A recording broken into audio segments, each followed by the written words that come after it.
ٹھیک اور ہے جہاں تک ابھی کیونکہ آپ نے بہت ڈیٹیل میں بات چیت کی اور بڑی زبردست آپ نے بات چیت رکھی انٹروڈکشن کے اندر، اس میں آپ نے کافی چیزوں کو کور کیا.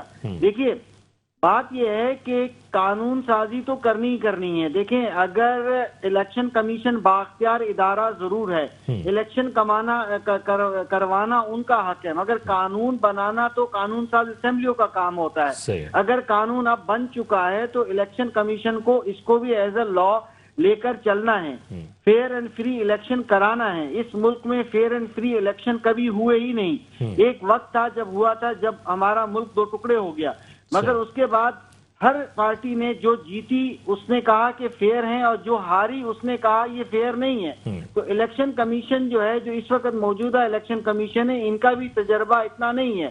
اب دیکھتے ہیں کہ الیکشن کیسے کراتے ہیں. بات یہ ہے کہ قانون کے دائرے میں رہتے ہوئے جو ذمہ داریاں موجود ہیں، قوانین کے اندر رہتے ہوئے اگر قانون بن گیا ہے، آج کی اگر آپ سینٹ کی صورتحال دیکھیں گے اس کے اندر بھی 3 قوانین پاس ہو گئے، وہاں پر بھی اپوزیشن نے کیا ہنگامہ کیا. بات یہ ہے کہ جمہوری حق ایک طرف ہے ان کا بھی، مگر بات یہ ہے کہ اس میں حکمت استعمال کی جا رہی ہے، قوانین کو بڑی تیزی سے پاس کیا جا رہا ہے، اور اس میں پی ٹی آئی کی حکومت کی اکثریت جو ہے وہ نظر آ رہی ہے. اچھا، لیکن ابھی ہم نے اختر ارائن صاحب، ابھی جو پچھلے جب ہم نے دیکھا تھا اجلاس ہوا تھا قومی اسمبلی کا، جہاں پہ اپوزیشن جو ہے وہ فاتح ہو گئی اور حکومت کو جو ہے نقصان اٹھانا پڑا تھا، جس پہ مشترکہ اجلاس بلانے کی تجویز سامنے آئی تھی. تو آپ کو نہیں لگتا کہ اگر اپوزیشن چاہے اور تمام لوگوں کو ملانے کی کوشش کرے، کچھ اتحادیوں کو ملانے کی کوشش کرے، تو کچھ تبدیلی لا سکتے ہیں وہ لوگ بھی؟ جی بالکل، اپوزیشن بھی دیکھا جائے تو وہ ناکام رہی. اب دیکھیں کچھ جو ان کے ممبران تھے وہ ایبسنٹ رہے، اس دن آئے نہیں. تو اس لحاظ سے آپ اکثریت دیکھیں تو جو حکومتی ارکان تھے جو سپورٹ کر رہے تھے اس کو بل کو، وہ ان کی اکثریت زیادہ ہو گئی. اب یہاں پر بھی دیکھا جاتا ہے کہ بعض اوقات جو ہے، بلکہ اکثر اوقات جو ہے ان کے اپوزیشن کے درمیان میں بھی کچھ معاملات ہیں جو ایک دوسرے کے لیے بلا بھلا کہتے رہے، جو ایک دوسرے کے لیے بہت کچھ کہتے رہے. وہ انہوں نے بڑی کوشش تو کی ہے، مگر یہ ہے کہ وہ کوشش ناکام ہوئی ہے. تو اس طرح سے معاملات چلے آئے. جیسے میں نے آج کے سینٹ کی بھی بات کی تو وہاں پر بھی اگر بل منظور ہوئے، جو کہ ایک بل کا تعلق میڈیا کے ساتھ بھی تھا، تو ظاہر ہے کہ اس میں بھی رکاوٹ پیدا کی جا رہی ہے. تو بات یہ ہے کہ اب جو پی ٹی آئی اپنے چھکے چوکے مارنا چاہتی ہے یا جو چیزیں وہ اسکور کرنا چاہتی ہے وہ کوشش کر رہی ہے اور کسی حد تک کامیاب ہوتے ہوئے نظر بھی آ رہی ہے. مگر جو مفاد پرست لوگ ہیں جنہوں نے سالہ سال اور کئی دہائیاں حکومتیں بھی کی، اپنے مفادات کے لیے ایک پورا کرپٹ سسٹم جنم لے چکا، اب وہ جو ہے بڑی زور آزمائی کر رہے ہیں کہ کس نہ کس طریقے سے اس تمام صورتحال کو کنٹرول کیا جائے. کل کو ایسا نہ ہو کہ جیسے فار ایگزامپل الیکٹرانک مشین کی بات کی گئی ہے، الیکٹرانک ووٹنگ کی بات کی گئی ہے، اس میں اچھی تصویر یہ ہے کہ بیرون ملک سے اتنا ذرا مبادلہ بھیجنے والے لوگ بھی جو ہے اس کا حق استعمال کر سکیں گے اور بہت سی چیزیں ہو سکیں گی. ریگنگ نہیں ہو سکے گی کیونکہ دیکھیں ایک پرنٹ آؤٹ بھی موجود ہوگا ووٹر کے پاس اور اس کا الیکٹرانک ریزلٹ بھی جلدی جو ہے وہ ہو جائے گا. اچھا سر، یہاں پہ ابھی جو پہلے ہم اس بات کو کر لیتے جو بھی آپ نے ذکر کیا کہ ایسا لگ رہا ہے کہ بیک ڈور بھی رابطے ہو سکتے ہیں کیونکہ جو لوگ اراکین جو ہیں وہ نہیں آئے تھے، تو ایسا لگتا ہے کہ پیپلز پارٹی اور پی ٹی آئی کے آپس میں بیک ڈور رابطے ہیں کیا؟ دیکھیں بیک ڈور رابطے، دیکھیں آپ کو پتہ ہے کہ پی ٹی آئی جو ہے وہ الیکٹیبل لوگوں کو لے کر آئی اور بہت سے لوگ ان کے ساتھ شامل بھی ہونا چاہتے رہے ہیں اور انہوں نے شامل ہو بھی گئے اور اس وقت بھی بیک ڈور جو ہے وہ معاملات چل رہے ہیں، اس میں کوئی شک نہیں ہے. اگر دیکھا جائے تو تمام پارٹیز، 3 بڑی پارٹیز جو ہیں وہ یہی کوشش کر رہی ہیں کہ ہم ان ممبران کو بھی واپس لائیں پی ٹی آئی سے، اور دوسری طرف دیکھا جائے تو ان کے جو ساتھی ہیں وہ بھی ان کے ساتھ رابطے میں ہیں دوسری پارٹی کے ممبران کے، تاکہ وہ بھی ان کے اس میں آئے، جس کا آپ نے خود اشارہ کیا اس وقت کہ وہ یہی اس چیز کا عمل نظر آیا کہ کچھ اپوزیشن کے جو لوگ ہیں وہ اس میں حاضر نہیں ہوئے. تو یہ ایک طرح سے کامیابی تو حکومت کی سائڈ پر ہو گئی نا کہ انہوں نے اپنی کامیابی سے جو ہے جو کروانا تھا وہ حکمت کے ساتھ انہوں نے اس بل کو منظور کر لیا اور وہ چیز آئی اور آنی بھی چاہیے. اگر کوئی بہتری لانی ہے کہ پرانے سسٹم سے تو کب تک چلے گا، کب تک الیکشن ہوگا؟ ہمارا پڑوسی ملک بھی جو ہے وہ الیکٹرانک ووٹنگ مشین کا استعمال کرتا ہے اور ہمیں اپنے اوورسیز پاکستانی کو اہمیت دینی ہے جو جو ملک کا زر مبادلہ ہمیں بھیجتے ہیں تو ہمیں ہر لحاظ سے ایڈوانس تو ہونا ہے. سر بات یہ آ رہی ہے کہ یہ جو بھی آپ ذکر کر رہے ہیں کہ جو غیر ملکی ہمارے ہیں جو دوسرے ممالک میں موجود ہیں تو زر مبادلہ بھی بھیج رہے ہیں, ووٹنگ کا حق بھی ہونا چاہیے انہیں, لیکن سر کیا صرف انہیں ہی ووٹنگ کا حق ملے گا جو پاکستان میں موجود اس وقت لوگ ہیں جو اس وقت بہت ساری چیزوں سے محروم ہیں, کیا پہلے وہ پرائرٹی نہیں تھی؟ نہیں بالکل, دیکھیں پرائرٹی تو ہے. ابھی آپ دیکھ رہے ہیں کہ دوبارہ سے کام شروع ہو گیا ہے کہ جتنے بھی ووٹر کے اندراج تھا اس کو ویریفائی کیا جا رہا ہے. جیسے کہ اس کے اندر ایک بڑی اچھی چیز ہے, میں آپ کی بات سے یہ بات نکلی کہ جو لوگ جو CNIC کے اوپر ایک پرماننٹ ایڈریس اور ایک عارضی پتہ لکھا ہوتا ہے. پہلے کیا تھا کہ بہت سے ووٹروں کا اندراج جو ہے نا کسی تیسری جگہ پر بھی تھا اور جس میں بڑا ابہام پیدا ہوتا تھا.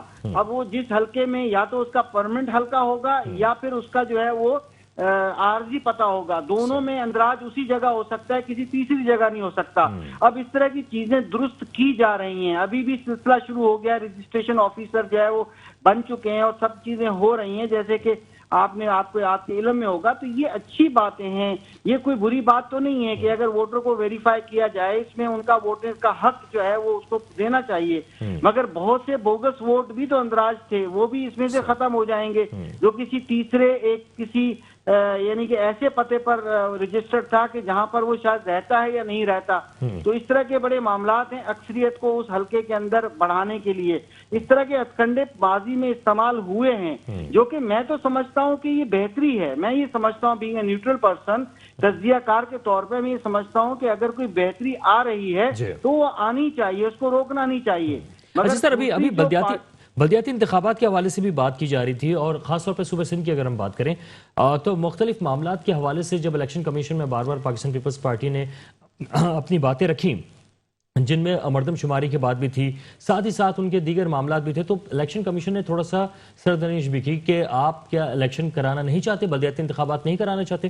لیکن اس کے بعد ہم نے دیکھا کہ الیکشن کمیشن اس وقت جو ہے وہ متحرک ہوا ہے اور دسمبر کے آس پاس جو ہے وہ کچھ حلقہ بندیوں کی طرف جا رہے ہیں اور پھر آئندہ الیکشن کی طرف بھی جا رہے ہیں بلدیاتی لحاظ سے. تو سر کیا آپ کو نہیں لگتا کہ یہ ساری چیزیں جو الیکشن کمیشن اپنے ہاتھ میں لے رہا ہے؟ جی نہیں, دیکھیے یہ بیسکلی ان کی رسپانسبلٹی ہے, الیکشن کمیشن کی رسپانسبلٹی ہے. دیکھیں یہ سارا کام کرنا, اگر یہ نئی حلقہ بندیاں ہو رہی ہیں, یہ سب کچھ ہو رہا ہے تو ٹھیک ہے. ساتھ میں ووٹر کا جو ہے وہ کریکشن یا جو اس میں نئے ووٹر جو رہ گئے تھے جو ہمیشہ شکایت رہتی ہے وہ بھی اس میں اندراج ہو رہا ہے. جو بوگس ووٹر ہیں اس کو بھی اس کو مائنس کیا جا رہا ہے, اس کی پرماننٹ ایڈریس یا پھر عارضی ایڈریس پر ہی اس کو رجسٹر کیا جا رہا ہے. تو یہ سارے معاملات درستگی کی طرف جا رہے ہیں, چیزیں درست ہو رہی ہیں, ٹھیک ہو رہی ہیں اور الیکشن کمیشن بھی کام کر رہا ہے اور کرنا چاہیے. اور قانون کے دائرہ کار میں رہتے ہوئے وہ ایک انڈیپینڈنٹ باڈی ہے, وہ کسی کے انفلوئنس میں نہیں آتی, کسی سیاسی پارٹی کے حکومت وقت کے انفلوئنس میں نہیں آتی. ان کو یہ ان کی رسپانسبلٹی ہے. مگر سب سے بڑا مسئلہ جو ہے وہ ہمیشہ سے رہا ہے کہ الیکشن کمیشن کے پاس اتنی بڑی ٹیم نہیں ہوتی. خاص طور پہ جو مطلب جو الیکشن کنڈکٹ کرنے کے لیے جو بیرونی دوسرے ڈپارٹمنٹ سے لوگ لیے جاتے ہیں, پنجاب میں پٹواری لیے جاتے ہیں یا اسکول ٹیچنگ ایجوکیشن سے مانگے جاتے ہیں یا دوسرے اداروں سے. سندھ کے اندر زیادہ تر ایجوکیشن کے جو گورنمنٹ ٹیچرز ہیں وہ ڈیوٹیز کرتے ہیں, تو یہ ان کے ملازم نہیں ہوتے, یہ صوبائی حکومتوں کے ملازم ہوتے ہیں, یہ سیاسی انفلوئنس رکھتے ہیں, تعلقات رکھتے ہیں. تو یہ جہاں بھی جب بھی شکایت آئی ہے الیکشن کمیشن کا کردار خراب نہیں رہا. اگر کسی ڈاؤٹ ہوا ہے تو یہی ہوا ہے کہ جی وہاں پریزائڈنگ آفیسر نے یہ کر دیا, اس نے یہ کر دیا, وہ ڈائریکٹ ان کے امپلائیز ہوتے نہیں ہیں. تو اس طرح کے مسائل تو ہمیشہ الیکشن کمیشن جو ہے فیس کرتا رہا ہے. الیکشن کمیشن ہمیشہ اچھا کام کرتا ہے اور کوشش ضرور کرتا ہے, مگر بعد میں نیچے کے لیول پہ مسائل پیدا ہوتے ہیں, اس سے بہت سی چیزوں کی پاسبلٹیز رہتی ہیں. جو ہمیشہ جیتنے والا کہتا ہے کہ الیکشن فیئر اور فری ہوا ہے اور ہارنے والا وہ کہتا ہے کہ جناب الیکشن میں دھاندلی ہوئی ہے. پھر وہ چاہے کبھی کہتے ہیں کہ جناب RTA کا مسئلہ ہے, کبھی وہ مسئلہ ہے, اب یہ کہیں گے کہ جناب یہ EVM کا مسئلہ ہے. تو وہ تو ہمیشہ اعتراض اٹھاتے رہیں گے. اور باقی یہ کہ امید ہمیں بہتری کی ہے اور بہتری سمجھ عام عوام یہ سمجھ رہی ہے کہ بہتری ہے, مگر جو سیاسی ورکر اور سیاسی پارٹیاں ہیں ان کا نقطہ نظر ذرا ڈفرینٹ ہے. اچھا اختر رانا صاحب, ابھی ایک بڑی ہوتے ہوئے نظر آ رہی ہیں. جی اختر صاحب, ایک بڑی امپورٹنٹ چیز جو ہے وہ مردم شماری بھی تھی. فاروق نسیم صاحب نے آج کہا ہے جو بل پیش ہوا ہے اس کے مطابق مردم شماری جو ہے وہ جدید ٹیکنالوجی کی مدد سے کی جائے گی اور ان کا کہنا ہے کہ نئی مردم شماری جلد ہی کی جائے گی. تو یہ ایک خوشائند بات ہے میرے خیال میں.